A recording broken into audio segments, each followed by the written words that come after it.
esforzaste por sacarme una sonrisa.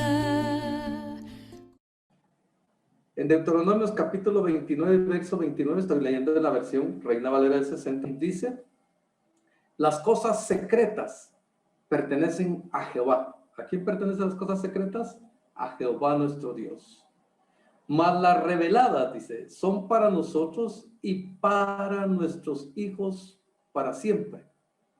O sea que eso da a entender de que hay algunas cosas que el Señor se ha reservado para Él y otras cosas, otros temas están abiertos hacia nosotros. Y ahí dice, mas las reveladas son para nosotros y para nuestros hijos. Isaías, también me gustaría enlazar esto a un versículo de Isaías 28:13, donde quisiera explicarles, hermanos, que este tema de la Trinidad se van a dar cuenta que vamos a estar pasando del Antiguo al Nuevo Testamento, de verso, del libro, porque así dice Isaías 28:13, un poquito aquí, un poquito allá, dice. Así es como se logra entender todo este concepto. Y por último, esto sí lo quiero leer porque me parece que debe, ojalá esto suceda dentro de sus vidas. Cuando uno conoce una verdad, cuando uno conoce algo nuevo, cuando uno conoce la palabra de Dios, miren, hermanos, ojalá esta parábola la dejó el Señor Jesús en Mateo 28:13-44, dice: además el reino de los cielos es semejante a un tesoro escondido. El tesoro está escondido en un campo, perdón. Dice, además el reino de los cielos es semejante a un tesoro escondido en un campo, el cual un hombre halla y lo esconde de nuevo, y gozoso, dice aquí. Por ello va y vende todo lo que tiene y compra aquel campo. Ojalá este milagro se realice en el corazón de ustedes. Al encontrarse con la palabra de Dios, al conocer eso, atesórenlo, llévenlo a su corazón. Si hay un momento de duda y todo eso, pónganlo en las manos del Señor. Lean, estudien, les hemos invitado a que abran la palabra de Dios. Es la manera de entender todos estos temas. Muy bien, demos inicio. Esas son de las cosas que quisiera que tuvieran en su corazoncito. Saber de que el Señor va a hablar a sus corazones. Así como un día puso en mí y en varios de nosotros, hermanos de iglesia, puso este conocimiento, pues permítanos no solo compartirlo, sino que usted lo atesore. Y nuevamente le repito, si hay algo que quieren opinar, va a haber tiempo al final. Muy bien. Este va a ser el tema que vamos a tratar. Vamos a tratar de hablar rápidamente la diferencia entre politeísmo y monoteísmo. ¿Qué es Trinidad o deidad? Vamos a hablar sobre las falsas doctrinas sobre la Trinidad. También vamos a hablar de textos donde dice que Dios es uno. Vamos a buscar todos los textos, hay muchos, pero traté de buscar los que creí que eran más oportunos, pero hay muchos. Textos donde también dice que Dios es más que uno, no es solo uno, es más que uno. Y entonces, en el punto 6, vamos a dar la solución a esta aparente contradicción. Es una aparente contradicción, no es una contradicción, es una aparente contradicción. Como les puse, les anoté abajo, todas las citas son de la Reina Valera de 1960. Por si alguien tiene su Biblia, abre los textos y ya les he explicado siempre que si hay una diferencia de palabras, el texto, el mensaje siempre sigue siendo el mismo. Comencemos. Diferencia entre politeísmo y monoteísmo. Bueno, creo que eso lo hemos estudiado desde siempre, y incluso nos lo enseñaron en la escuela. Politeísmo dice es como lo practican la mayoría de las religiones paganas. Tenían muchos dioses, un dios para el sol, un dios para la luna, un dios para el fuego, un dios para el amor, un dios para todo, un dios para todo. Entonces tenían una cantidad de dioses y por eso se le llama politeísmo. Es la mayoría no solo aquí tratamos de anotar algunas. Ahí está Zeus, está Ares, está Poseidón, está Artemis y todos estos creo que son nombres que conocimos de alguna manera mientras estudiamos. Y ahora, entonces, en contraposición al politeísmo está el monoteísmo. Y esto es creer en un solo Dios. Y de las religiones antiguas, el judaísmo y el musulmán son de los que creen en un solo Dios. También nosotros los cristianos, también creemos en un solo Dios, pero con un concepto diferente. Y eso es lo que vamos a estudiar hoy. El judaísmo, como les digo, solo habla sobre un único Dios, igual que el musulmán. No hay nada, no hay manera de hablar de este tema, pero en el cristianismo sí creemos en un solo Dios, solo que de un concepto totalmente diferente. Bueno, esta es otra cosa que valdría la pena que aclaráramos. Trinidad o deidad. Estos dos textos que están en la Biblia, como dicen en Colosenses, el segundo texto, porque en él habita corporalmente toda la plenitud de la deidad. Está hablando de Jesús, porque en él habita corporalmente toda la plenitud de la deidad.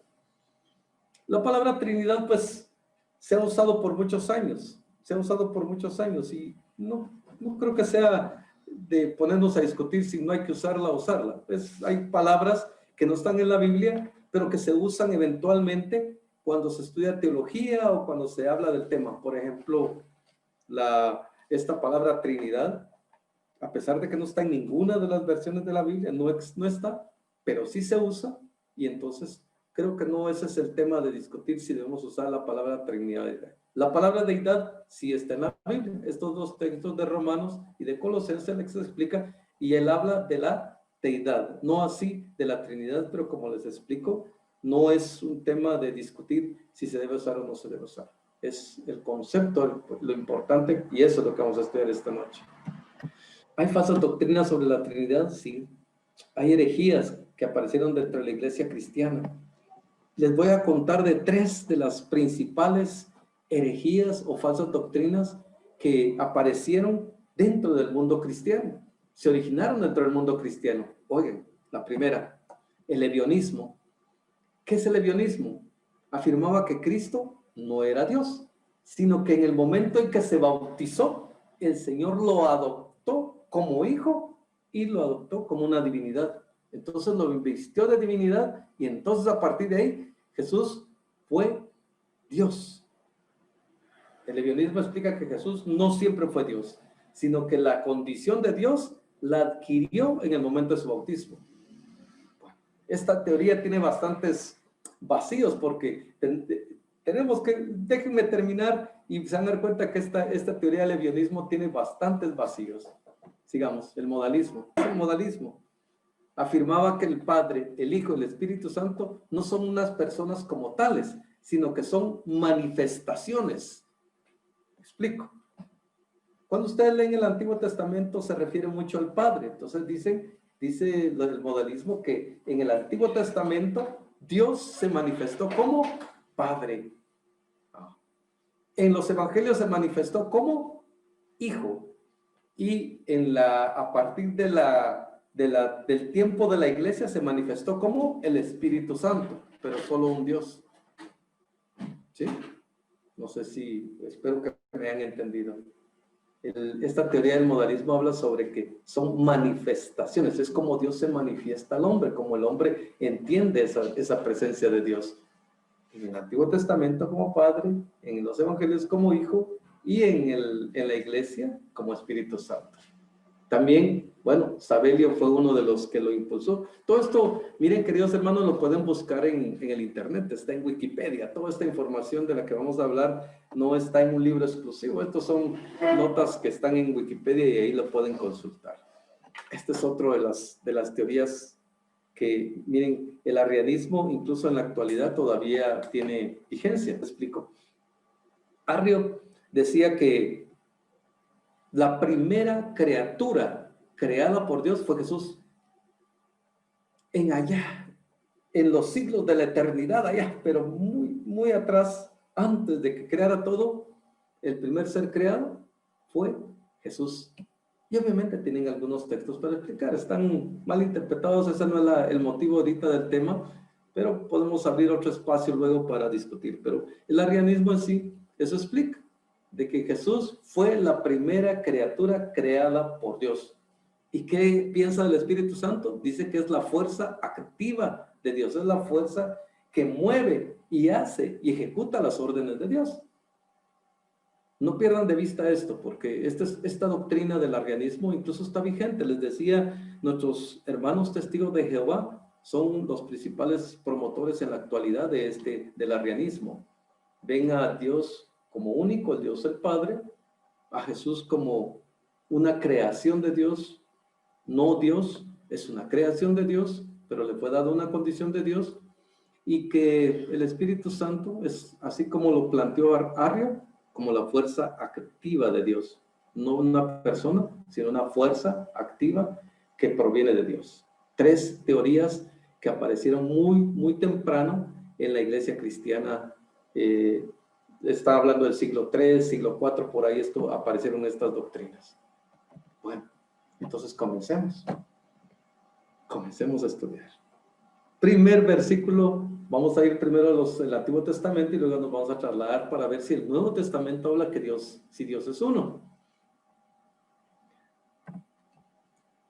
Este es un versículo muy claro. De hecho, dice en los textos que los judíos, esta es la parte esencial de su doctrina, la repiten cuando están en sus servicios. Oye, Israel, dice, Jehová nuestro Dios, Jehová, uno es. Así dice, y es correcto, así dice. Oye, Israel, Jehová nuestro Dios, Jehová, uno es. Muy bien, no pierdan, mantengan en mente eso. Dice, ¿cuántos dioses hay? Dice, solo uno, y es Jehová. A ti te fue mostrado para que supieses, dice, que Jehová es Dios y no hay otro fuera de él. No hay, dice, no hay. Y en Deuteronomio, en el verso 39 dice, aprende pues hoy y reflexiona en tu corazón que Jehová es Dios, arriba en el cielo y abajo en la tierra, y no hay otro. Estos textos dejan claro de ver que solo hay un solo Dios, y así creemos en nosotros los cristianos. Veamos otro texto. Dice, por tanto, dice, tú te has engrandecido, Jehová Dios, por cuanto no hay como tú, ni hay Dios fuera de ti. Otro texto, eso está en 2 de Samuel 7:22, dice que no hay otro Dios fuera de Dios, de Jehová. Otro texto, Primera de Reyes, a fin de que todos los pueblos de la tierra sepan que Jehová es Dios y que no hay otro. Miren, ya hemos venido repitiendo el mismo concepto. Habla sobre que hay un solo Dios y no hay otro Dios fuera de él. Bueno, vamos a buscar, vamos a ver, otro texto. Dice, y oró Ezequías delante de Jehová diciendo, Jehová, Dios de Israel, que moras entre los querubines, solo tú eres Dios, dice, de todos los reinos de la tierra, tú hiciste el cielo y la tierra, dice en 2 de Reyes. Eso lo está orando Ezequías, está haciendo su confesión, solo tú eres Dios. Otro texto, sigamos. Este texto de Isaías 44, 6, 8. Cuando hablemos de Jesús y de la divinidad de Jesús, vamos a regresar a este tema, pero oigan lo que dice. Así dice Jehová, Rey de Israel, y su Redentor, Jehová de los ejércitos. Yo soy el primero y yo soy el postrero. Y fuera de mí, dice, no hay Dios. ¿Quién está hablando en este verso? Es Dios. Porque dice, así dice Jehová, Rey de Israel, y su Redentor, Jehová de los ejércitos. Yo soy el primero y yo soy el postrero. Fuera de mí, no hay Dios, dice. Y en el final dice, no temáis ni os amedrentéis, no te lo hice ver desde la antigüedad y te lo dije, luego vosotros sois mis testigos. No hay Dios sino yo. Esto lo está afirmando el mismo Dios, no es como lo que leímos en Ezequías, donde Ezequías está confesando que es Dios, solo hay un Dios. Aquí es el mismo Dios el que está diciendo, yo soy el único Dios y fuera de mí no hay Dios, solo hay un Dios, dijo. Bueno, sigamos. Hay una cantidad de textos que no se imaginan. Miren, la idea solo es una muestra de todos los textos que hay, pero ustedes pueden con paciencia seguir buscando más textos, pero ya con el concepto de buscar estos textos van a ver que es mucho más fácil estudiar. Mirad a mí y sed salvos todos los términos de la tierra, porque yo soy Dios y no hay más. Otra vez, son palabras que el Señor está expresando. Dice, mirad a mí y sed salvos todos los términos de la tierra, porque yo soy Dios y no hay más. Un Dios. Bueno, ahora vamos al Nuevo Testamento. Eso decía el Antiguo Testamento. Cuando uno estudia una doctrina, un tema, debe ver en el Antiguo Testamento y debe ver en el Nuevo Testamento qué es lo que habla el Señor de eso que estamos buscando. Eso es una manera muy importante de cómo estudiar una doctrina, un concepto. Todo lo que ustedes quieran estudiar, vayan al Antiguo Testamento y vayan al Nuevo Testamento. No se puede contradecir. El Señor no se puede contradecir. No va a decir en el Antiguo Testamento una cosa y en el Nuevo Testamento va a decir lo contrario. No. El Señor solamente lo que hace a veces es que en el Antiguo Testamento dio un concepto y en el Nuevo lo amplíe. Pero oigan ahora lo que dice el Nuevo Testamento. Jesús le respondió, pónganle atención a ese detalle. Jesús le respondió, el primer mandamiento de todos es, oye Israel, el Señor nuestro Dios, el Señor uno es. Esto lo tomó Jesús y lo está diciendo de Deuteronomio 6:4. El mismo Señor Jesús reafirma, confirma de que solo hay un Dios y Él mismo se lo dice en este texto. Entonces el escriba le dijo, bien maestro, verdad has dicho, que uno es Dios y no hay otro fuera de Él. Jesús se lo explica al escriba, solo hay uno, y le repite Deuteronomio 6:4. Entonces el escriba se manifiesta muy contento porque sí, Señor, es correcto, estás en el punto exacto. Uno es Dios y no hay otro fuera de Él, dice. Eso está en Marcos capítulo 12, 29 y 32. ¿También? Como les digo, esta presentación pues va a llegar a sus manos, léanlo, búsquenlo, revísenlo, estudienlo, por favor. Juan 10:30. Jesús está diciendo, yo, dice Jesús, y el Padre, uno somos. Entonces, empieza a haber un poquito de complicación, ¿verdad? Porque dice, yo, dice, y el Padre, uno somos. Bueno, entonces vamos a tener que agarrar ese concepto. No pierdan de vista todos estos textos porque tiene su explicación al final. ¿Tú crees que Dios es uno? Bien haces, dice Santiago 2:19. ¿Tú crees que Dios es uno? Excelente, eso es lo correcto.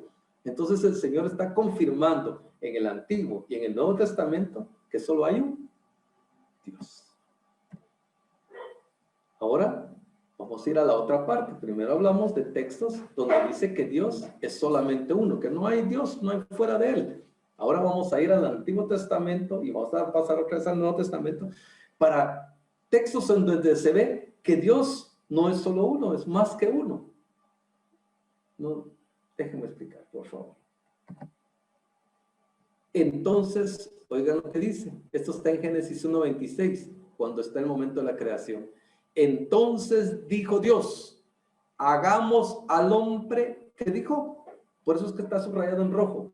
Ese verbo está en plural, ¿sí? Entonces, y dice, entonces dijo, ¿quién está hablando? Dios. Y cuando dice, entonces dijo Dios, hagamos, está hablando con alguien más, está hablando en plural, dice, hagamos al hombre a nuestra imagen, conforme a nuestra semejanza. ¿Sí? ¿Captaron? Ya escuché una parte donde me dijeron, fíjese que ahí le está hablando a los ángeles. Pero no se puede porque recuérdense que el único capaz de crear es Dios. Los ángeles no pueden crear. Son mensajeros del Señor. La palabra en sí, ángelos, significa mensajero. Entonces aquí está hablando con alguien que tiene poder, tiene la capacidad y tiene su misma imagen. Miren esta palabra, esta parte donde dice nuestra imagen se ha discutido, ¿no se imaginan? En una cantidad dice, entonces yo me parezco a Dios. Dios será negrito como yo, Dios será canchito como yo. Permita, vamos a seguir avanzando. No ese es el concepto, sino quiero que le pongan atención que Él, el mismo Dios dice, entonces dijo Dios, hagamos al hombre a nuestra imagen conforme a nuestra semejanza. Aquí no dice cuántos hay, pero está hablando con alguien más. No dice 2, 3, no dice, pero está hablando con alguien. Está usando, el mismo Dios está usando el verbo en plural. Génesis 1:26.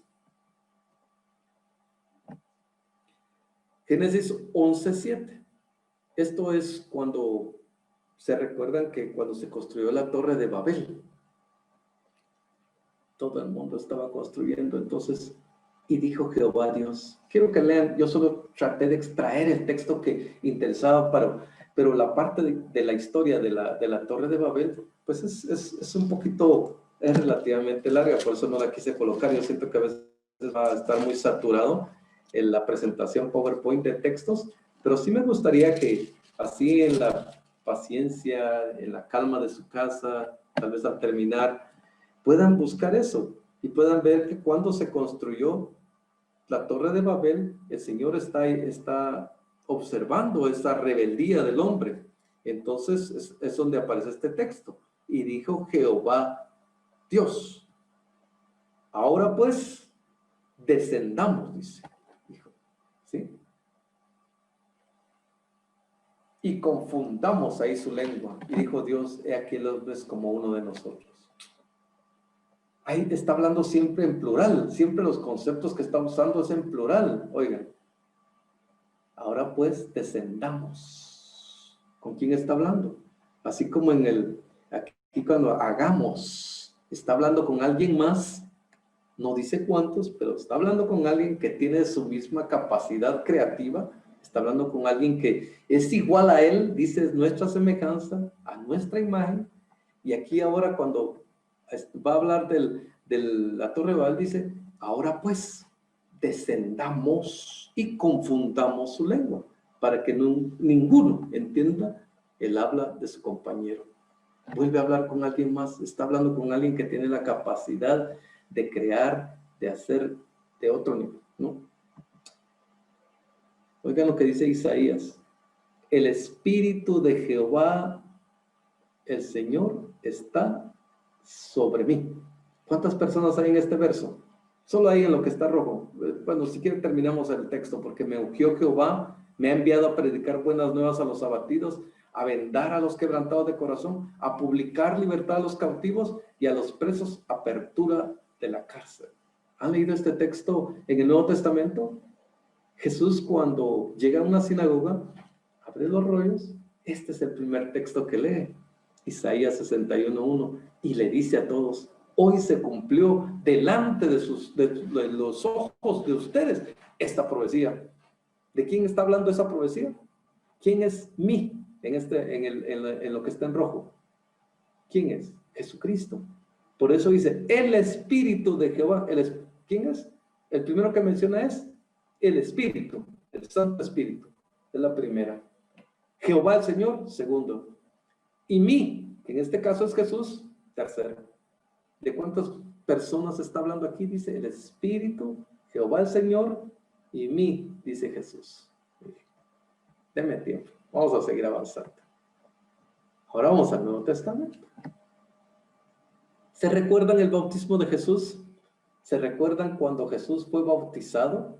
Y dice, y Jesús, después que fue bautizado, subió luego del agua, y he aquí los cielos le fueron abiertos, y vio a ¿quién? Al Espíritu de Dios. Muy bien, ya vamos dos personas. Jesús está siendo bautizado por Juan el Bautista, dice aquí, y cuando sube del agua, él ve los cielos abiertos, y ¿a quién vio? Al Espíritu de Dios descender como paloma y venía sobre él. Y hay dos. Entonces, oiga lo que dice el verso 17. Y hubo una voz de los cielos que decía, este es mi Hijo amado, en quien tengo complacencia. ¿Quién habló ahí? Dios, el Padre. Y hubo una voz de los cielos que decía, este es mi Hijo amado, en quien tengo complacencia. Por eso les resalté de color rojo, al principio Jesús, luego el Espíritu y luego el Padre. ¿Cuántas personas hay en ese momento? 3. Bueno, sigamos. Oigan lo que dice San Juan 14:16. Y yo, dice Jesús, rogaré a ¿quién? Al Padre, y os dará otro consolador. ¿Se recuerdan quién es el consolador? Se habla muy ampliamente en San Juan 16 de que el consolador es el Espíritu Santo.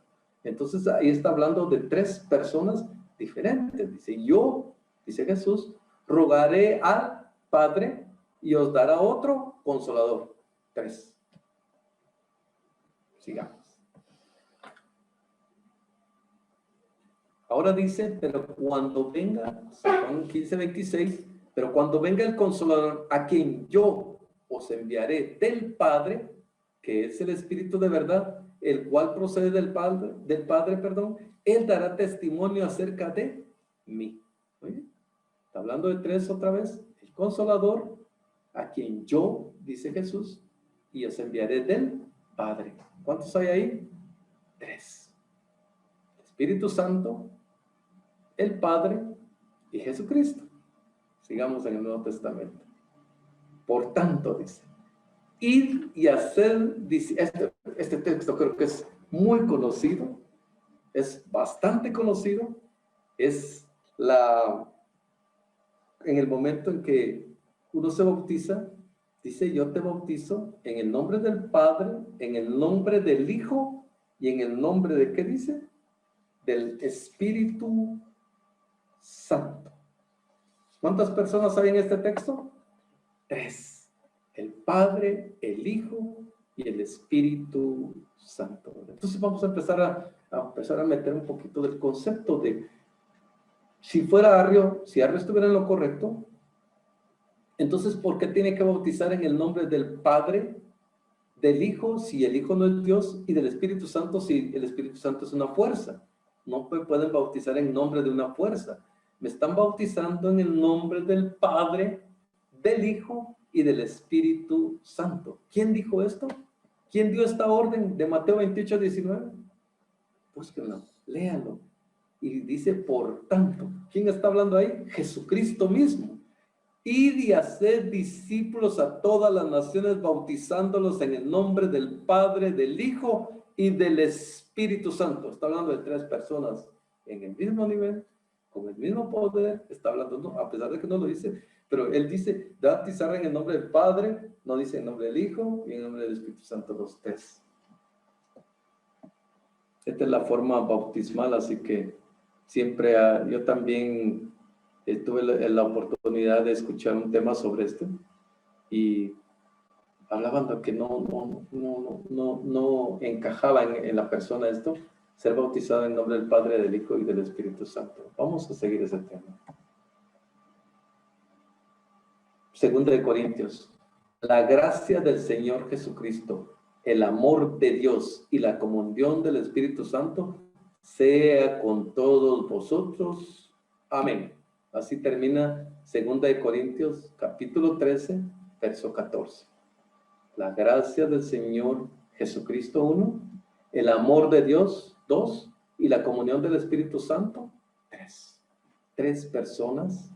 O sea que de lo que hemos venido hablando, ¿se recuerdan que leímos textos donde decía Dios es solo uno, no hay otro Dios fuera de él? Y sin embargo, el mismo Señor Jesucristo, cuando está en esta tierra, reafirma y confirma que está el Padre, el Hijo y el Espíritu Santo. El apóstol Pablo, cuando escribió Corintios, así cierra este capítulo, dice, la gracia del Señor Jesucristo, el amor de Dios y la comunión del Espíritu Santo sea con todos vosotros. Amén. Lo que leyó la hermana Amanda, dice, elegido según la presencia de Dios el Padre, en la santificación del Espíritu, para obedecer y ser rociados con la sangre de Jesucristo. Gracia y paz os sean multiplicadas. Muy bien, hasta aquí. Así que la primera parte hablamos sobre versos donde dice, confirma y reafirma de que Dios uno solo. Deuteronomios dice, solo hay un Dios. Sin embargo, luego leímos textos en el mismo Antiguo Testamento y en el Nuevo Testamento donde habla de que el concepto del Dios que conocemos está compuesto por el Dios Padre, Dios Hijo y Dios Espíritu Santo. Así lo confirma incluso la forma bautismal de Mateo. Varios de estos textos que leímos son palabras que el Señor Jesucristo dijo, y dos, ¿se recuerdan lo de cuando a él lo bautizaron? Aparece el Jesús siendo bautizado, el Espíritu Santo descendiendo y el Padre hablando desde los cielos. ¿Cómo unimos estas dos ideas de un concepto donde dice que Dios es uno, pero al mismo tiempo hay otros textos que dicen que Dios es más que uno? La solución no es tan compleja como parece ser. Lo que sí es cierto es de que debe uno tener un corazón más libre, más sencillo, humilde, para poder razonar en esto. Ahí lo que dice la Shema, así le dicen. Shema Israel, dice Adonai Eloheinu, Adonai Echad. ¿Saben qué es esto? Dice Shema Israel, Adonai Eloheinu, Adonai Echad. Es Deuteronomio 6:4, lo que leímos hace un momento. ¿Se recuerdan cuando comenzamos el tema? Comenzamos el Deuteronomio 6:4. Se los voy a leer de la Reina Valera del 60. Dice, ahí está en hebreo, dice, Shema Israel, Adonai Eloheinu, Adonai Echad. Oye Israel, dice la versión Reina Valera, oye Israel, Jehová nuestro Dios, Jehová uno es. En este caso, para poder entender el tema de la deidad, hay que irnos al original, al idioma original.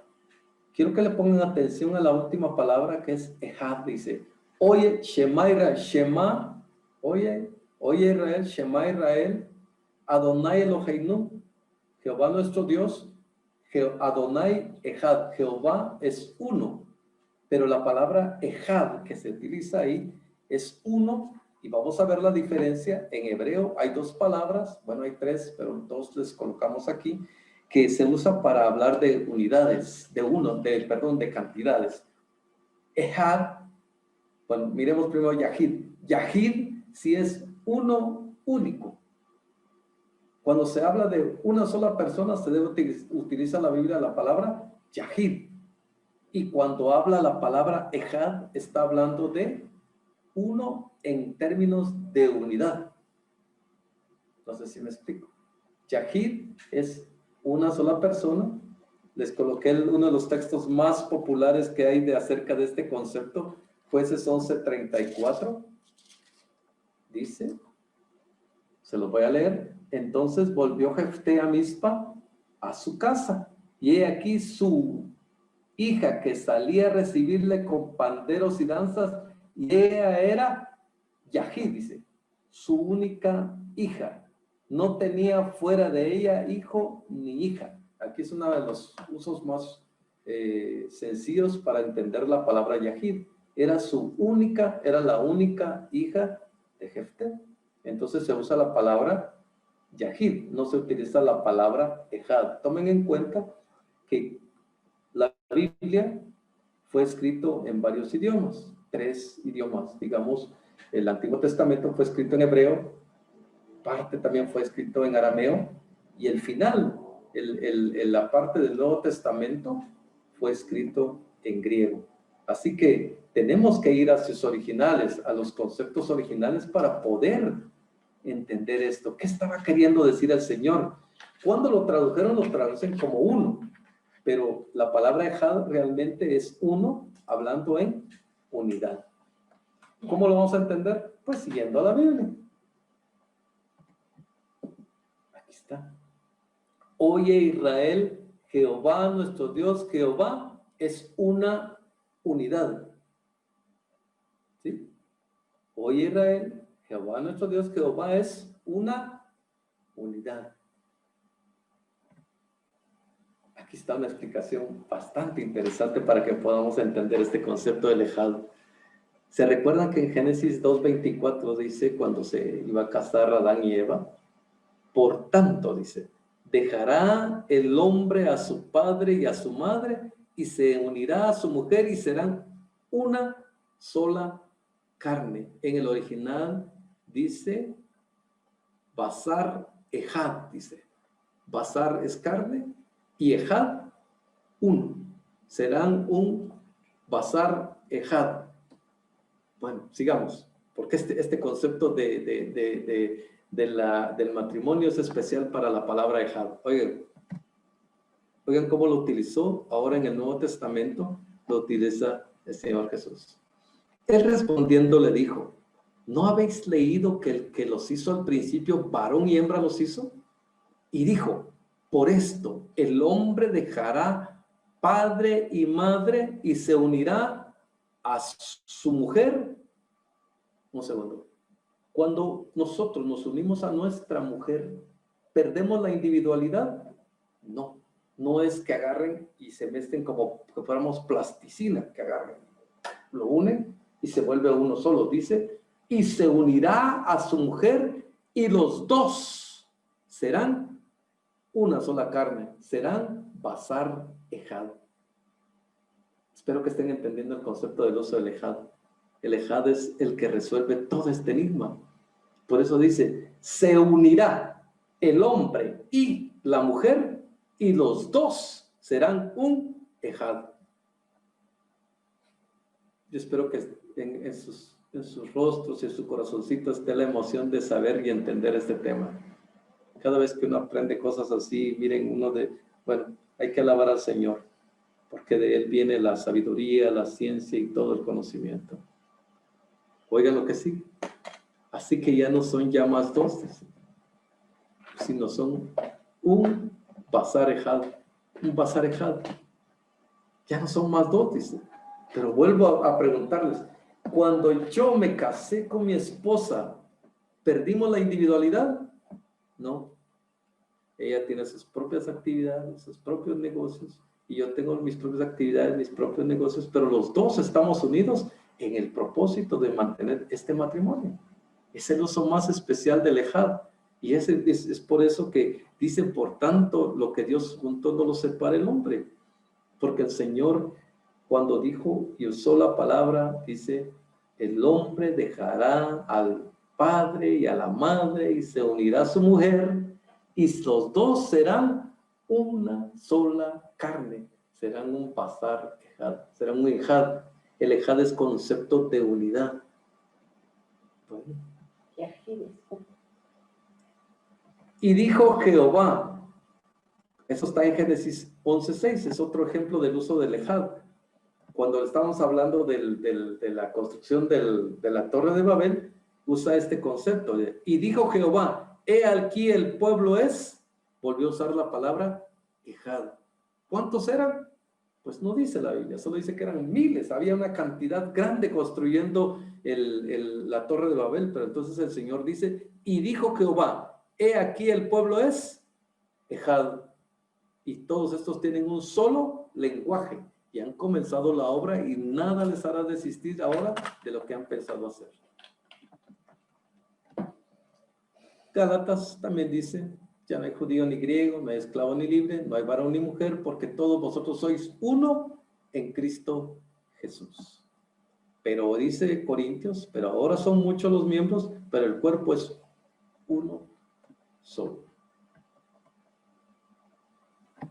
Oigan lo que dice San Juan 17, 10 y 11. Y todo lo mío es tuyo, y lo tuyo mío, y he sido glorificado en ellos. Ya no estoy en el mundo, mas estos están en el mundo, y yo voy a ti, Padre Santo. ¿Quién está hablando? Jesús. Y dice, Padre Santo, a lo que me has dado, guárdalos en tu nombre, para que sean uno, así como nosotros somos uno. En este concepto, cuando nosotros nos unimos, ¿estamos perdiendo nuestra individualidad? No, solamente está dice nosotros, yo te pido, Padre, que sean uno, sean un ejad, así como nosotros somos igual, somos un ejad. Leamos otro texto. Mas no ruego solamente por esto, sino también por los que han de creer en mí por la palabra de ellos, para que todos sean uno. Como tú, oh Padre, en mí y yo en ti, que también ellos sean uno en nosotros, para que el mundo crea que tú me enviaste. La gloria que me diste yo les he dado, para que sean uno, así como nosotros somos uno. En este punto, espero que el conocimiento, el entender de este tema ha llegado a sus corazones. La deidad o la Trinidad está compuesta por el Padre, el Hijo y el Espíritu Santo. 3 personas individuales. 3 personas, hermanos. Hemos leído varios textos donde está el Padre, el Hijo y el Espíritu Santo. Este tema no se termina aquí.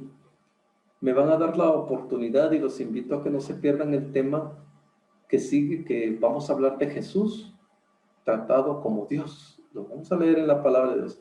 Y luego vamos a leer textos también donde al Espíritu Santo le dicen Dios. Vamos a leer textos donde tienen características que comparten el Padre, el Hijo y el Espíritu Santo. Algo ha pasado.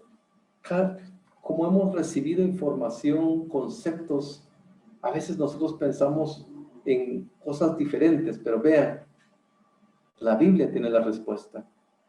Y esta noche nos ha explicado de que a lo que nosotros conocemos como Jehová, como Yahvé, en las nuevas versiones solo dice Señor, está compuesto por 3 personas: Dios el Padre, Dios el Hijo y Dios el Espíritu Santo. Así que ahora que lean Génesis, cuando vuelvan a leer Génesis, dice, hagamos al hombre a nuestra imagen. ¿Con quién estaba hablando? El Padre, el Hijo y el Espíritu Santo. Cuando en la Torre de Babel está, descendamos. Bueno, ahora ya sabemos que es el Padre, el Hijo y el Espíritu Santo de las 3 personas de la deidad. O pues si prefieren usar la palabra Trinidad, aunque ya les expliqué que no está en la Biblia, pero la palabra deidad, sí. Uno en perfecta unidad. ¿En qué están unidos? En pensamiento, en poder. Los 3 comparten el mismo poder, los 3 tienen el mismo carácter, tienen el propósito, sus planes, y los 3 están en perfecta armonía. Como les comento, el tema no ha terminado. Solamente vamos a hacer una pausa. Yo espero que puedan acompañarnos a terminar este tema con los otros 2 domingos donde vamos a estudiar la divinidad de Jesucristo, el carácter de Jesucristo, los textos donde le dicen directamente Dios a Jesucristo. Por eso les decía que cuando los conceptos que leímos al principio del modalismo, a los ebionitas e incluso Arrio, cuando demerita a Jesús como Dios, no hay manera. Miren, para poder quitarle la divinidad a Jesucristo habría que borrar la Biblia, habría que cambiar toda la Biblia. Vamos a leer una cantidad, bueno, yo no puse todos los textos, pero hay muchos textos que hablan sobre este tema. Así que ahí está un Dios al cual en el concepto se llama Ejad. No es que se llame Ejad Dios, sino es el concepto del Ejad, que no es uno de unidad, no uno de cantidad, perdón, sino es uno de unidad, juntos, el Padre, el Hijo y el Espíritu Santo. 3 personas, un solo Dios, obrando para la salvación del hombre. Por eso les decía y comencé en el texto que los secretos de Dios y los revelados para el hombre. El Señor ha traído este concepto a nuestro corazón, lo hemos atesorado, alabamos su nombre porque a través de su palabra nos puede explicar las grandes verdades que a veces el hombre las tergiversa, pero que aferrados a su palabra, queridos hermanos, podemos encontrar la verdad. Que Dios los bendiga.